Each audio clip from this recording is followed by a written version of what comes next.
The invisible side of money. Most people think economics is complicated. They imagine giant charts, politicians arguing on television, stock markets crashing, or experts using words nobody understands. But real economics is actually simple. In fact, there is one lesson that explains almost everything. A lesson so powerful that once you understand it, you begin to see the world differently forever. Here it is.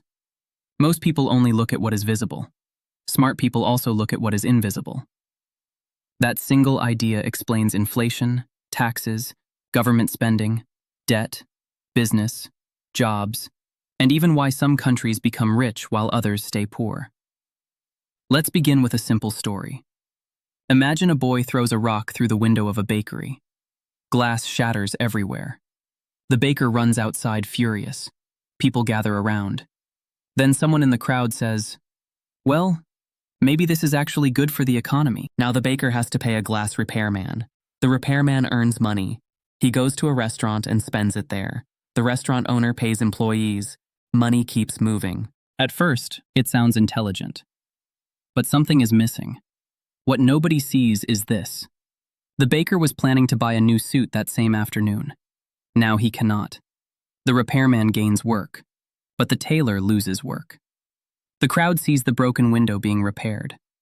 Nobody sees the suit that was never made. And this is one of the biggest economic illusions in history. People see destruction, but they ignore opportunity lost. The Roman emperor and philosopher Marcus Aurelius once wrote, "The obstacle is the way." But many leaders misunderstand this idea. Destruction itself does not create wealth. Creation creates wealth. Building creates wealth. Innovation creates wealth. Productivity creates wealth. Breaking things only forces society to waste time replacing what already existed. This same illusion appears everywhere today. After natural disasters, some people say, "At least rebuilding creates jobs." After wars, politicians talk about economic booms. But think carefully. If destruction created wealth, then the richest cities on Earth would be the ones destroyed most often. Obviously, that is absurd. If your house burns down and you spend 2 years rebuilding it exactly as before, you are not richer. You simply returned to where you started. Meanwhile, another person spent those same 2 years building something new. They moved forward while you stood still. That is the invisible truth most people never see. And once you understand this, you begin noticing economic illusions everywhere. Because economics is not only about what happens, it is also about what could have happened instead. That is the hidden side of reality, and almost nobody talks about it. As Niccolò Machiavelli warned centuries ago, everyone sees what you appear to be. Few experience what you really are. Economics works exactly the same way. Most people only see appearances. Few see the hidden consequences underneath. Now let's move to the second lesson. The silent way money loses value. The system most people never notice. Imagine a small town. Everything is stable. Bread costs the same every week. Milk costs the same. People work, save money, and live normally. Then one night, the government secretly creates millions of new dollars. At first, nothing changes. But the new money enters somewhere first. Usually banks, large corporations, government contracts, financial institutions. Those people spend the money first before prices rise. Then slowly, prices begin increasing across the entire economy. Food becomes more expensive. Rent rises. Gas rises. Everything rises. And by the time normal workers receive more money, prices have already moved higher. This is inflation. And inflation is not random. It is not magic. It is simply the value of money decreasing because more of it exists. Imagine cutting a pizza into 8 slices, then suddenly cutting it into 16 slices. You now have more slices, but not more pizza. Printing money works the same way. More money does not automatically create more wealth. It often just spreads the same wealth across more currency units. This is why many people feel confused today. They work harder, earn more money than years ago, yet somehow feel poorer, because prices grow faster than their income. The philosopher Seneca once said, "It is not the man who has too little, but the man who craves more, that is poor." Modern society teaches endless consumption. Buy more, spend more, upgrade everything.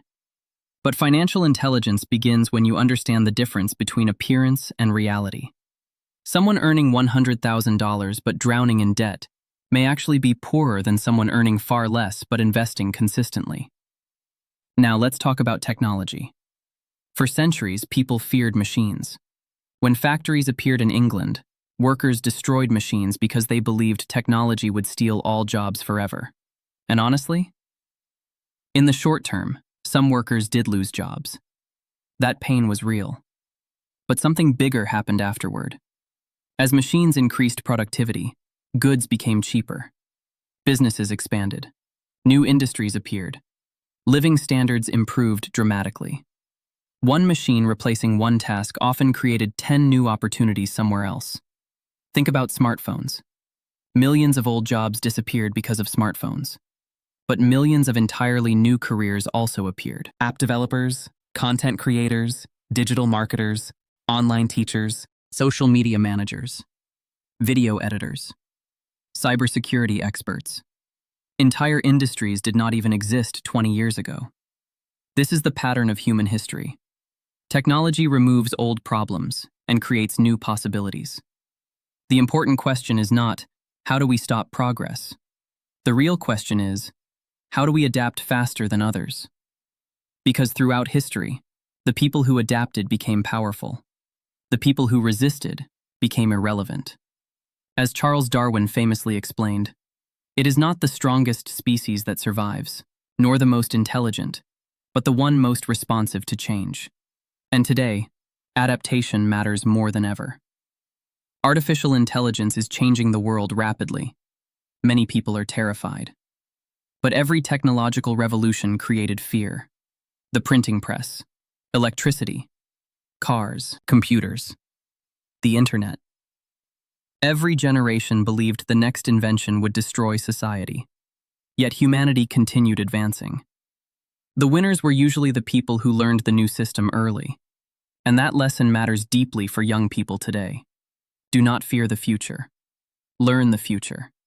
Because knowledge compounds faster than money. The final lesson about power, money, and freedom.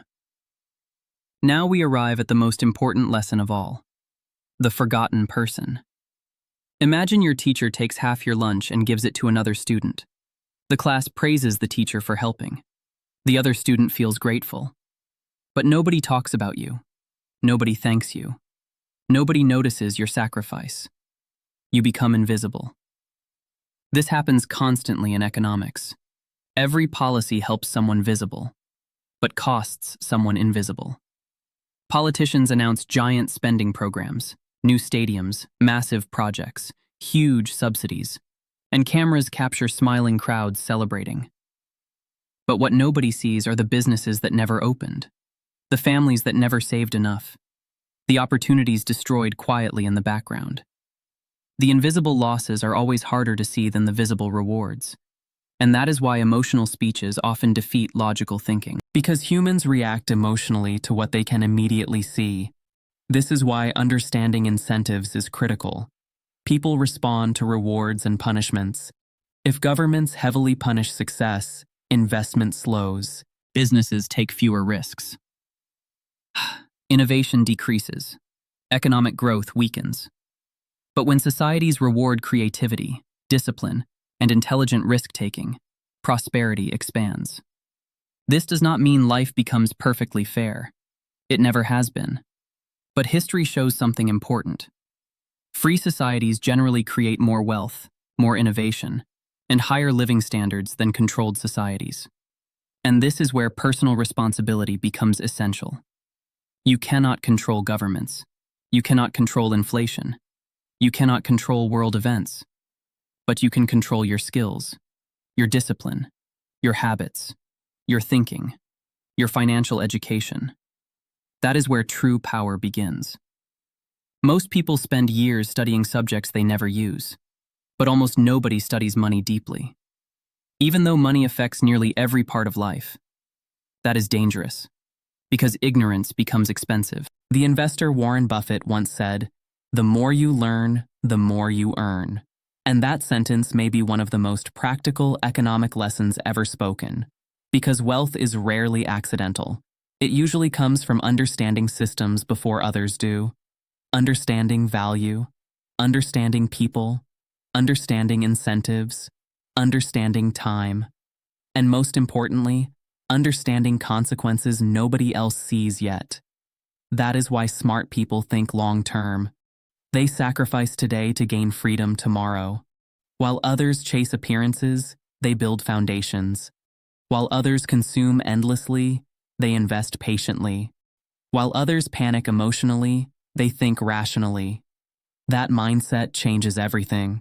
So remember this final lesson carefully. Whenever someone promises an easy economic solution, look for the invisible cost. Whenever someone says destruction creates wealth, look for what could have existed instead. Whenever someone says printing money solves poverty, ask why prices keep rising. Whenever someone says technology destroys humanity, study history first. Because good economics is not about slogans.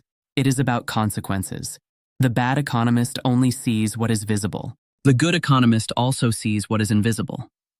And once you learn that, you will never look at the world the same way again.